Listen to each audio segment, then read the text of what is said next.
I don't see data wiping. Is it not on there? Is there? Well, yeah, it's yes. terminology. Data stewardship is okay. is how it's referred to. There's a question there. How does a leasing company become the data miner of or any of these services? Is the leasing company outsourcing all of this? In which case, then you're just managing, a portfolio of services. You price it and sell it to your client, but they're looking at you as a financier, and suddenly you're talking to them about data mining. Data mining is an enormously complex service. How do you? It seems incongruent to me. I'm not sure data mining is necessarily the example, but you're bundled. Sorry, I didn't mean that to come out the way it probably did. But if you've got these bundled services and you're a service orchestrator, and that's the terminology that I would try and use in these circumstances, you're providing value to the end customer by making it easy for them. Go back to the earlier slides. What do customers want? They want peace of mind. They want something simple. They want one price. They want one person to negotiate with. They want to focus on their own business. They just want something that works. It's there. It's done. And I think that's not true of every asset. It's not true of every customer. But it's increasingly true of customers, and it's increasingly true of more assets as more services get embedded into them and the manufacturers change their business models or their partners in delivering the overall service. And one thing that didn't come out of the Cisco presentation that maybe the bankers in the room should know, Cisco don't do all the services that were described. They use partners to deliver those services. So if you're worried about service risk and how do we do this, sure, they've got a lot of technical knowledge internally to evaluate their partners. But if you specialize, you can build that knowledge internally. But again, that comes down to business strategy. And do you become specialized and say, we're going to go after this space and really take it seriously? If you don't, then your value proposition, I would argue, is quite thin. And if all you're doing is saying, yeah, we're going to do a bit of this and a bit of that, and there you go, I would say that's not a winning proposition. How is your value proposition fit in Latin America where teammates can't get any credit? Just being a commodity provider of money in Latin America. Maybe in America, where where you can go and borrow at 4% or 5%, but Mexico, Colombia, Peru, there's no PYME credit. So there's no credit for small, medium enterprises. There is. Why are you saying that there's no credit for? I'm just saying it's very low. It's a very low credit penetration rate for SMEs, and nowhere near the demand that that there is. Well, maybe the answer to the question is the value proposition and the value play is not in that space. It's more in the enterprise space where the banks have more appetite for those clients, and there's a way. And it's the same the world over. To be honest with you, you find. The way people differentiate themselves in let's say, more competitive markets where there's more credit availability, and certainly for the people at the higher end of the credit spectrum, they get better prices. People are, particularly in the financial crisis, people were running after the better credits because they were scared of going anywhere else. And the way that people position themselves was to differentiate by doing some of these things. I don't think nobody should take away from this presentation, this is tomorrow. Might be in certain markets and certain segments of customers, but I don't think it's not. I think, as somebody said in the last panel discussion, it's not to worry about immediately. But I think the trend is clear and it's coming. And as the market becomes more competitive, or if somebody suddenly says, we're going to go and nail this market, then that's something, again, from probably a strategic perspective, first mover advantage might just be enough to say, we've got it. Nobody else can play there anymore. And, the classic example at the moment is the one we keep repeating. It's Uber. What have they got? They've got an app. You know, they've now got lots of people signed up to work for them, but they're really there because they've got the scale and the brand. What else? Anyway, that's by the by. Any other questions before we move on? Because that was a good discussion.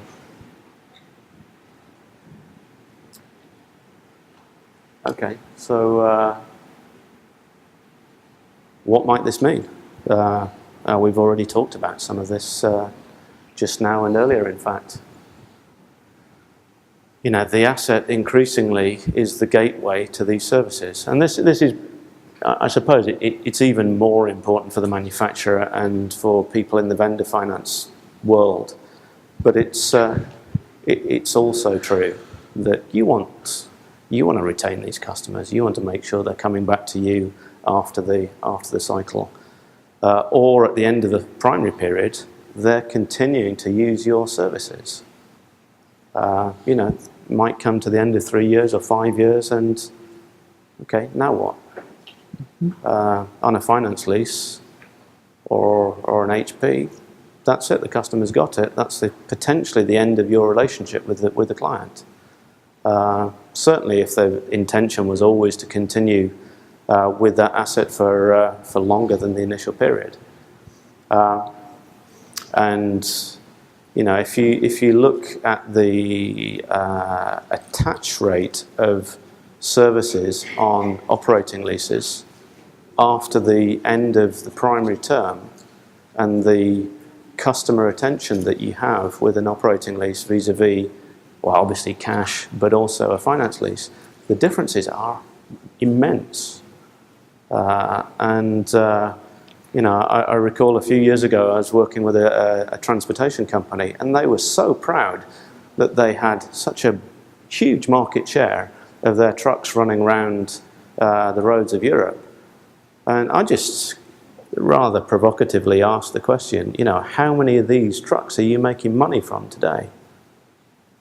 And they were embarrassed when they thought it through and realised that, you know, they weren't getting the services revenue, they weren't necessarily getting the spare parts. You know, other people, you know, Chinese manufacturers were providing, you know, equivalent spare parts. So they're missing out on massive revenue opportunities.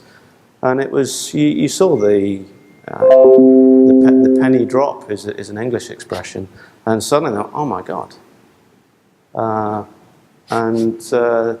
You know, and they transformed their approach. Completely as a business. And, you know, it's obvious, as we said there, that, you know, part of this is about information. So capturing data, having intelligence about the asset, and building increasingly the services and the information proposition into your overall customer proposal is, yeah, in very many assets, I think, part of the future. And it's not easy for some people. That's obvious from the discussions we've had in the last few days. But it's, I mean, I should say before I just close that comment, it sounds a bit negative, it's not rocket science. It takes a bit of organisation, but it's very, very doable. And, you know, and we've got people in the room who are doing this on a daily basis on CSI, doing this day in, day out with equipment they don't manufacture, but they are providing these sorts of solutions to customers. So it's doable. Juan, anything to? So in order to do it, yeah, what do you need to think about? What do you need to focus on in particular? We've already, I think, probably touched on nearly all of these points. You know, the session first thing this morning that Raphael led on business strategy. You know, I think you know, whether it's Porter's Forces or whether it's, you know, SWOT, whatever it might be, to me the critical piece of strategy is getting with your customers, understanding their current needs, and moreover than understanding their current needs is trying to anticipate and testing with them what their future needs are. I mean, you know, I don't want to just go on too much about Apple, but, you know, that was something that just didn't exist. It was a bit of a leap of faith. That service and solution and ecosystem just was not there. And it just created such a valuable company from nowhere, or virtually nowhere. And it's not because their hardware is superior, it's because they've created a service and solution environment that's, you know, knocks the pants off everybody else. And it's because they put the customer at the center of what they were trying to do and trying to make life easy for people. And that's what I think should be a big part of what we ought to be thinking about in our industry, because what do? We've got money, we've got assets, we do some customer interaction, we arrange some contracts, we take some credit risk. But from a customer's perspective, most of the time, what are we doing other than giving them a line of credit? Maybe we're taking a residual, so they're getting a cheaper cost than they might otherwise have had. That's, you know, I take the point that credit's not to be underestimated in some of the local markets. But that's, in the future, you will find people, particularly when they're exploiting, knowing where certain assets are, there'll be co-usage solutions that comes to very many more assets. I mean, you know, the Uber Cargo example will come in other areas too, where you've got idle assets that aren't being used. That will happen. And, you know, do you want to be part of that? I don't know. The concept's not difficult to grasp. I don't think. But there are some risks associated with it, and there's some risks that you know, many of you are not certainly performing today or even taking today. And, you know, the challenge is how does that sit within the framework of your business, your shareholders, you know, your parents in some cases. You know, is that something that they'll allow you to do? And in some cases, the answer to that will probably be no. You know, that was, I think, you know, one of the takeaways from the SocGen discussion. You know, there are things that the guys in La Défense won't let the business do, and that's okay. That's a conscious decision.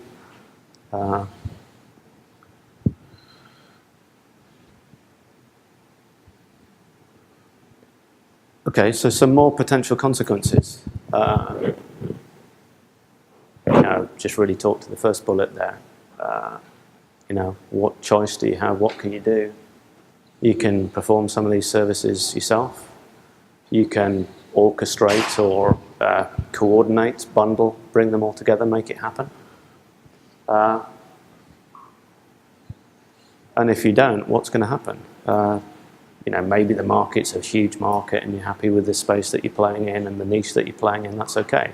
But in general, at a macro level, the overall available market space for people just offering a regular finance lease will contract. I don't think there's any doubt about that. And depending upon the risk appetite of people, as the market contracts, you get into the red ocean discussion that Raphael referred to this morning. Everybody playing in the same space and in a declining market with maybe more capacity if credit conditions improve. You know, maybe that just becomes unattractive. But, you know, I'm being deliberately provocative. You know, I think standing still is an option, but in the long run, I don't think it's the best option. But, you know, who am I to say? So, again, just to be deliberately provocative, who's in the box seat? Who's in the best spot to profit from this trend, if you accept the hypothesis that this is the direction of travel in the marketplace? You know, independents normally are often not owned by entrepreneurs. They have more likelihood of being dynamic, maybe taking a few more risks. That can lead to success, potentially, if it's well managed. And obviously, you've got to know what you're doing. Captives obviously should have a very good understanding of performance risk. They're the people who know the equipment better than anybody, or they should be. Very often the services are performed by their own organisations, so there's no worry in their mind about, how do we manage this risk, which, is more challenging for a bank-owned lessor. There's no doubt about it. So I think the captives have a good chance of doing very well. And, if you look at some of the decisions that have been taken, again, I think it's unarguably the most dynamic and challenging market at the moment, and that is the IT industry. The reason Dell went captive in Europe was because they couldn't find partners who could respond to the needs of the customers and the changing needs of the market. And, I'm in regular dialogue with players in this sector. And, I know people in competitors of theirs who are doing things that are requiring them to do open-ended contracts at 12 months with equipment risk.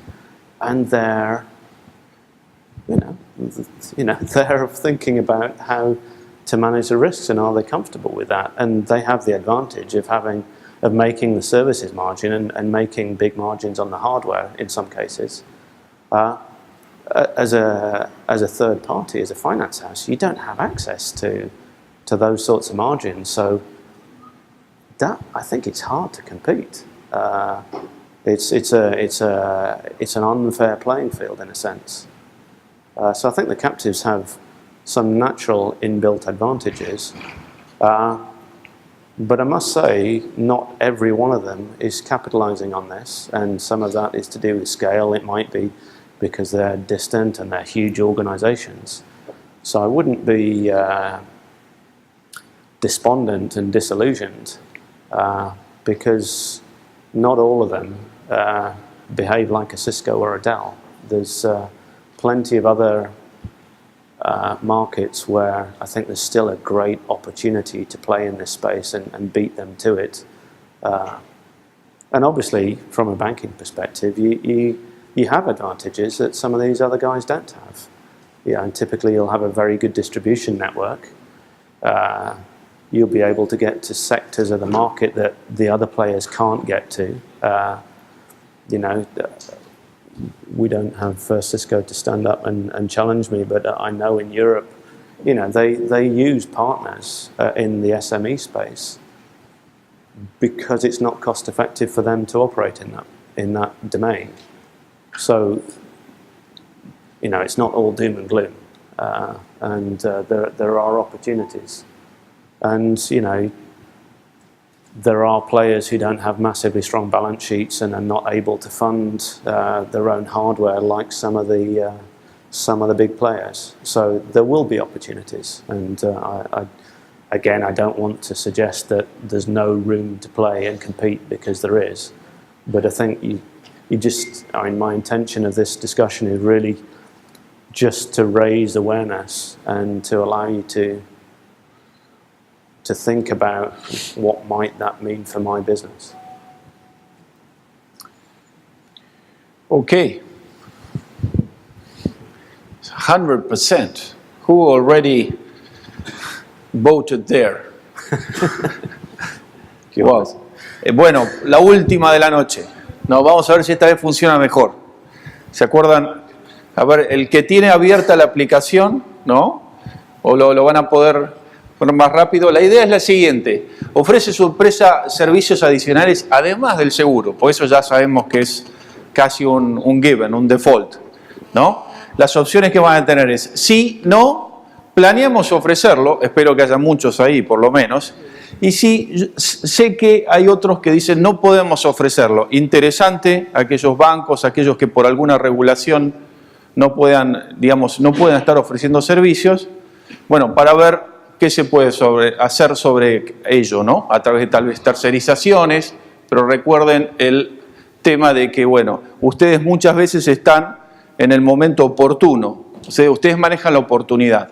Aquí lo que hablábamos era del activo como carrier de servicios, ¿no? Entonces, ustedes son los dueños del activo, entonces ustedes muchas veces manejan la oportunidad. Entonces, para recordarle, había que entrar a www.poleb.com/juandots295, ¿no? Ok, igual el no sigue siendo un porcentaje bastante importante, ¿no? Entiendo que los bancos tal vez tienen mayores limitaciones, igual están mucho más controlados acerca de las ganancias que pueden incluir, entonces baja el apetito para ofrecerlo, ¿no? Ok. A ver, ahora se les debe haber habilitado otro.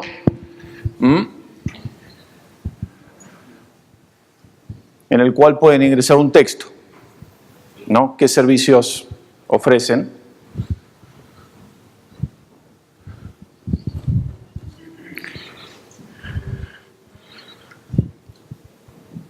Mantenimiento. Ese es el más difícil, mantenimiento. Más en países donde, bueno, tal vez inflación como Argentina ha sido un gran desafío por la dificultad de fijar precios, ¿no? Trámites legales. Ok.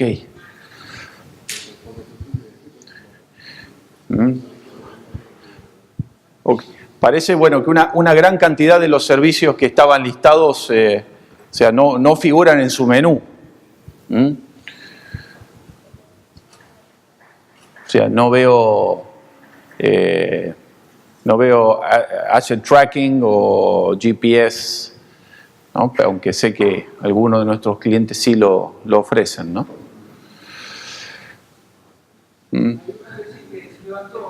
¿Se fue? Sí. GPS, ahí está, perfecto. Ok, bueno. Sí, GPS está. Ok. Bueno, sería bueno que repasen, digamos, este listado que preparó Ian, ¿no? Para ver qué otros servicios ustedes consideran que pueden rentabilizar su negocio, ¿no? Porque no siempre pensando en spread, ¿no? Muchas veces las compañías, sus clientes pueden estar viendo el Canon y como les mostramos, ayer les mostraba una encuesta que hacían a los usuarios de flotas, y la mayoría está pensando en servicio, en total cost of ownership, ¿no? Digamos, en recibir un servicio integral de la arrendadora, y no tanto en la tasa. Digamos, mismo no tanto en la tasa, no tanto en el modelo. Entonces, los porcentajes que mostrábamos ayer eran bastante determinantes en ese sentido. Así que, bueno, tal vez es empezar, como decía Flavio, es escuchar al cliente, a ver realmente qué es lo que necesita, qué es lo que más requiere. Sí, bueno, no, la pregunta que tengo no está muy ligada a la parte de flotilla de automóviles, pero sí un poco a lo que platicabas en relación a que en el arrendamiento hay que integrar servicios. Y aquí le voy a pedir a Rafa que me recuerde, pero hace varios años Dialta presentó el caso de los conmutadores Lucent, en donde logró una muy buena penetración, precisamente utilizando un concepto de bundle lease en donde integraba varios servicios. El que las arrendadoras entremos en ese esquema de integrar más servicios, y no tanto en flotillas de automóviles, pero sí más en equipos industriales, en equipos de oficinas, en equipos médicos, va más sobre el cobro de servicios, como dices. Pero hay dos puntos entonces que tenemos que resolver. Hoy en día la mayoría de las arrendadoras han tenido un crecimiento porque han podido bursatilizar su cartera. Y las calificadoras lo que ven es el compromiso establecido en el contrato, la obligación que tiene el arrendatario sobre el pago de una cantidad. Entonces, si el pago de esa cantidad está sujeto a un servicio, ¿no?, difícilmente a lo mejor le vamos a poder pedir un pagaré al cliente o una obligación que puedas hacer un securitization sobre eso. Entonces, sí suena bastante bien, ¿no? Pero tenemos que resolver el problema de las calificadoras, que hoy en día, pues la mayoría de las arrendadoras tenemos que lidiar con ellas. Y en muchos casos, cuando tú integras que el servicio lo dé el proveedor, las calificadoras te dicen cómo me puedes garantizar el performance de ese proveedor. Entonces, si no puedo resolver esas dos situaciones, difícilmente yo voy a poder hacer un securitization sobre mi cartera. No sé si ustedes ya tengan experiencia de cómo resolver eso. Bueno, lo que pasa es que, digamos, de la misma forma que aquí estamos hablando de la provisión de servicios, un poco, bueno, de tal vez incentivarlos a ustedes, también hay un trabajo, como tú bien lo dices, a las calificadoras, digamos, aquellas compañías que proveen de fondos a las arrendadoras a través de las securitizaciones, para entender un poquito, digamos, que este es el nuevo presente, ¿no? Ese es el nuevo modelo. Esas también van a tener que aprender, porque se van a estar quedando sin clientes donde colocar el dinero. Y las que tomen la vanguardia van a ser las primeras. O sea, ya hay, digamos, operaciones que estamos haciendo donde estamos fondeando residuales, ¿no? Que eso es algo que muchas no lo hacen. Bueno, hay compañías que hoy están fondeando residuales. ¿Por qué? Porque es la oportunidad, ¿no? Entonces, siempre el que da un paso antes, en la medida de que conozca el riesgo, lo controle, digamos, y lo comprenda, tiene una ventaja competitiva. Después ya el mar, como decía Rafael, se va volviendo a un mar rojo, cuando ya entraron muchos jugadores y la oportunidad de márgenes un poquito mayores va desapareciendo, ¿no? Se va volviendo un commodity. Pero de la misma forma, uno generalmente en las securitizaciones tiene,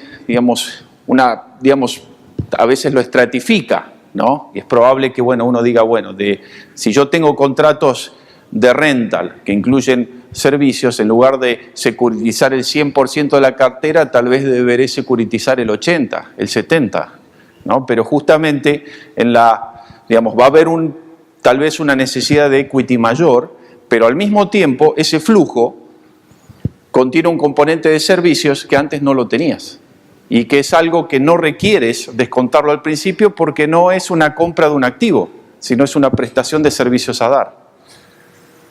Nosotros tenemos dentro de nuestro grupo de consultores una persona que trabajó en Fitch Ratings muchos años y que fue, entre otras cosas, la arquitecta del IPO de AT&T Capital, de Cables and Wireless y de otras compañías con las cuales CIT fue una de ellas, 2 IPOs de CIT. Y en ese proceso ella desarrolló una metodología de diálogo con las calificadoras de valores, porque eso se necesita estar dentro de ese medio para entender la cultura que las calificadoras de valores tienen. Hasta ahí llega la publicidad política pagada, pero lo interesante de todo el proceso es que el enfoque que uno le debe dar a las calificadoras, y no solo a las calificadoras, sino a todo aquel que va a hacer due diligence de tu cartera, a todos los bancos que te van a prestar dinero sobre esa cartera. En esencia, se trata básicamente de desmenuzar el riesgo en sus componentes básicos. O sea, si tú tienes articulado, e inclusive si tus mismos sistemas lo reflejan, la clara identificación del riesgo, la clara evaluación de cuál sería su impacto en caso de suceder, o sea, cuál sería el efecto económico que te produciría, por ejemplo, el incumplimiento de servicios por parte de tu aliado estratégico, el vendor, en el caso concreto de Avaya, que era precisamente el proveedor. O el Cisco, si puede ser el caso de Cisco, Oracle, EMC, cualquiera que sea. Entonces, elemento 2, impacto. Tercero y más importante, el tener una evaluación clara y sostenible sobre la probabilidad de ocurrencia de ese riesgo. Ayer en el foro legal teníamos esa discusión y justamente CSI nos comentaba, y esta mañana lo pudimos ver también cuando estábamos, no tanto esta mañana, a principios de la tarde, cuando estábamos hablando de la posibilidad que tú tienes de hacer el shut-off, ¿no? De cortarle el conmutador telefónico, el uso de la tecnología al cliente en caso de que el cliente no cumpla. Entonces, esos elementos, o sea, el cálculo de la probabilidad y finalmente las medidas que tienes implementadas para mitigar esos riesgos, combinando esos 4 factores, ya tienes una forma de articularle a las calificadoras de valores cómo pueden realmente dimensionar el riesgo.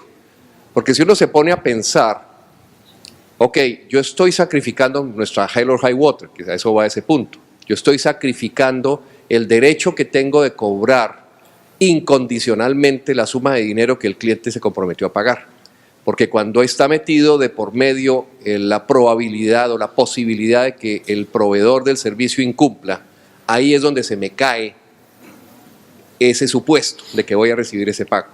Entonces, si yo he hecho la debida diligencia en articular ese riesgo, cómo se va a desmenuzar, cómo va a llegar a convertirse en realidad y cuál va a ser el impacto final que me va a generar, eso me permite a mí darle un argumento claro y conciso a las calificadoras para poder estimar y ponderar el nivel de riesgo.